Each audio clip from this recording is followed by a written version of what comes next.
네, 여러분은 현재 글로벌 증시 투나잇과 함께하고 계십니다. 자, 조금 전 개장한 미국 증시는 오늘 나스닥이 1% 넘는 상승력을 보여주고 있습니다. 특히 금요일장에서 낙폭이 깊었던 엔비디아와 테슬라가 반등하면서 흐름을 가져가고 있는데요.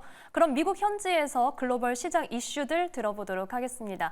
뉴욕 증시 경제 전문 유튜버 유선남님 화상으로 연결합니다. 유선남님 안녕하세요. 네, 안녕하십니까. 네, 한 주를 시작하는 월요일입니다. 이번 주 중요한 스케줄 먼저 짚어주시죠.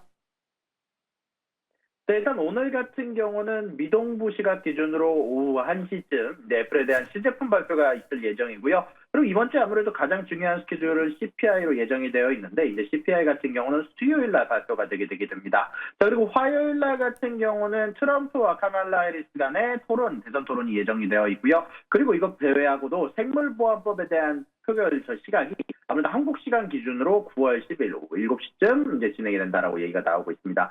이것 말고는 이제 수요일 날 같은 경우는 소비자 물가 지수와 더불어서 신규 대출 수치와 원유 재고 그리고 10년물에 대한 국제 입찰이 있을 예정이고요. 목요일 날에는 실업수당 청구 건수와 생산자 물가 지수 그리고 WASD 보고서 30년물에 대한 국제 입찰이 있고요. 그리고 금요일 날 같은 경우는 미시간대에서 발표하는 소비자 지수가 나오게 되게 난 이후 중국에 대한 실직률까지 나오게 될 예정입니다. 네, 지난주에는 지금 중요한 고용 지표들이 나왔고 이번 주에는 물가 지표들 대기하고 있는 거를 짚어주셨습니다. FOMC 이전에 나올 수 있는 또 중요한 물가 데이터이기 때문에 저희가 지켜봐야겠고 대선 토론에 대한 내용까지도 말씀을 해주셨으니까요. 일정 체크해 보시기 바랍니다. 자, 이번에는 첫 번째 이슈로 S&P 500 관련된 내용 보겠습니다. S&P 500 지수에 편입되고 편출되는 종목들이 공개됐는데 어떤 종목이고 언제부터 반영이 되나요?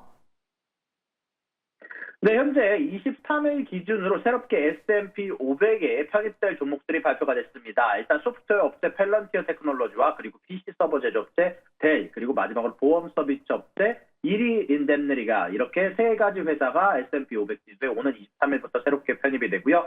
이 세 가지 기업을 들어가는 대신 세 가지 기업이 빠지게 되는데 바로 아메리칸 항공과 엣지 그리고 바이오엔으로 불리는 바이오레드 레버리토스를 바로 대체한다라고 발표가 됐습니다. 아무래도 이런 부분들 관련해서 지금 팔란티어와 델 그리고 이 새롭게 편입되는 기업들 같은 경우는 지금 빠르게 성장하고 있는 빠르게 주가가 상승하고 있다는 발표가 나고 있고요. 일단 여기에서 델과 팔란티어는 많이 알고 계시지만 이 이리 인덴니리 같은 경우는요. 미국 펜실베니아주에 본사를 둔 보험 서비스 회사로 지난 2분기 같은 경우 전년도의 같은 기간보다 매출이 15% 그리고 주당 순이익은 50%나 증가하는 호실적을 올렸다라는 호실적을 올린 회사로 평가가 받고 있고요. 그리고 아메리칸 항공 같은 경우는 이제 최근 들어서 항공기 인도 지연과 인건비 상승 등으로 인해서 시장 예상치를 밑도는 2분기 실적을 내놨다 보니까 전체적으로 이런 부분들의 영향을 받아서 S&P 500에서 빠지게 됐다라는 소식이 전달이 되게 됐습니다. 네, 해당 종목들 앞으로는 주가의 흐름 어떻게 가져갈지 지켜봐야겠습니다. 자, 이번에는 애플 소식 살펴보겠습니다. 지금 한국 시각으로는 새벽 2시가 될 텐데 저희가 이 내용에서 어디에 좀 초점을 두고 보면 좋을까요?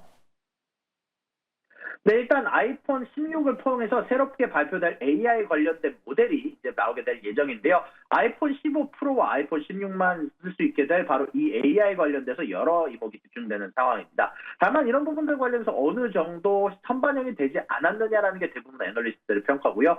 UBS 같은 경우는 여기에 대해서 얘기를 하면서 이미 반영이 돼 있다. 그리고 중국에서의 경쟁이 너무나도 치열한 상황이다라고 얘기를 하면서 전체적으로 주가가 크게 상승하기는 어려울 것이다라고 평가를 내렸고요. 그리고 이것뿐만이 아니라 골드만삭스 같은 경우는 신제품은 호재지만 9월의 주가 상승은 어렵다. 아무래도 전체적인 데이터가 판매 데이터가 나오고 난 이후에 주가가 상승할 수도 있다라는 얘기가 나오게 되게 되면서 아무래도 일단 이 소식이 나오고 난 이후에 당장 오르기는 어려울 거다라고 전망하는 회사들이 좀 많았던 것 같습니다. 특히 중국 같은 경우는 이번에 아이폰 16에 챗GPT 기반 AI 서비스가 제공될지에 대해서 기대감이 있는데 중국 같은 경우는 이런 부분들에 대해서 검열이 들어가기 때문에 이 오픈 AI가 개발한 챗GPT를 허용하지 않을 것으로 예상이 되고 있어서 애플은 여기에 대해서 대체할 파트너도 물색해야 되고요.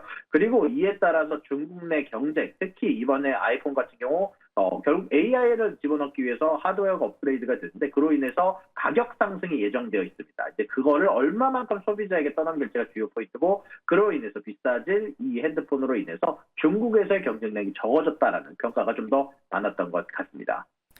네, 오늘 애플 현재 1% 넘게 내리면서 218달러 선을 기록하고 있는데 역시 오늘 행사 이후에는 또 어떤 흐름을 가져갈지 지켜봐야겠습니다. 앞서 말씀해 주신 것처럼 투자자들의 눈높이도 조금 높아지는 느낌입니다. 자, 일본으로 가보겠습니다. 일본의 파나소닉이 전기차용 고성능 배터리 양산을 시작한다는 소식인데요. 자세한 내용 짚어주시죠. 네, 맞습니다. 현재 테슬라가 현재 지금 3% 가까이 상승하고 있는데요. 일단 그 소식 이면에는 일본에서 이번에 4680 배터리를 양산했다는 소식이 파나소닉에서 전달이 됐기 때문인데요. 현재 양산 시설을 이미 완공을 하고 테슬라 등의 샘플을 발송했다라고 소식이 전달이 됐습니다. 현재 이런 부분들이 글로벌 EV 시장에서 결국 더 주행 거리를 늘릴 수 있다는 얘기가 나오게 되게 되면서 중장기적으로 추가적으로 호재로 작용할 가능성이 높다라는 이야기가 나오고 있는데요. 현재 로이터에 따르면요, 파나소닉 에너지는 기존 공장을 개조해서 4680 배터리 생산 능력을 확충하고 전기 자동차 제조업체에 배터리 공급을 확대할 계획이다라고 얘기가 나왔고요. 이미 회사 같은 경우는 테슬라를 포함한 자동차 제조업체에 샘플을 보냈고 승인이 나오게 될 경우 바로 생산에 들어간다라고 발표가 전달이 되기도 했습니다. 네, 마지막으로 보잉 소식으로 가보겠습니다. 저희가 이 시간에 좀 몸집을 줄이고 있는 기업들 이야기도 짚어가게 되는 것 같은데 보잉이 지금 직원들의 파업을 겨우 피했고 임금 인상에 합의했다는 내용이네요. 네, 맞습니다. 보잉 같은 경우는요, 만약에 이번 합의에 이르지 못했을 경우 13일에 파업의 위험이 있다라는 얘기가 전달이 되기도 했는데요. 다행히 잠정적으로 합의를 했다는 소식이 방금 전달이 됐습니다. 이제 보잉이 노조와 25%에 해당하는 임금 인상에 대해서 잠정 합의를 하면서 파업을 피했다는 소식이 전달이 됐는데 단기적으로는 파업을 피할 수 있기 때문에 좋은 소식이지만 장기적으로 봤을 때 25%에 해당하는 임금 상승은 결국 보잉이 진행하고 있는 여러 프로젝트에 마진율을 하락시킬 수 있는 우려가 있기 때문에 이런 부분들은 꼭 염두에 두시고 보잉에 투자하셔야 될 것 같습니다. 네, 보잉 오늘은 지금 4% 오름세를 보이고 있지만 말씀해 주신 부분 투자자로서는 조금 주의를 해야 하는 부분인 것 같습니다. 자, 오늘 말씀은 여기까지 듣겠습니다. 지금까지 미국 현지에서 뉴욕 증시 경제 전문 유튜버 유선남님과 함께했습니다. 고맙습니다. 수고하셨습니다.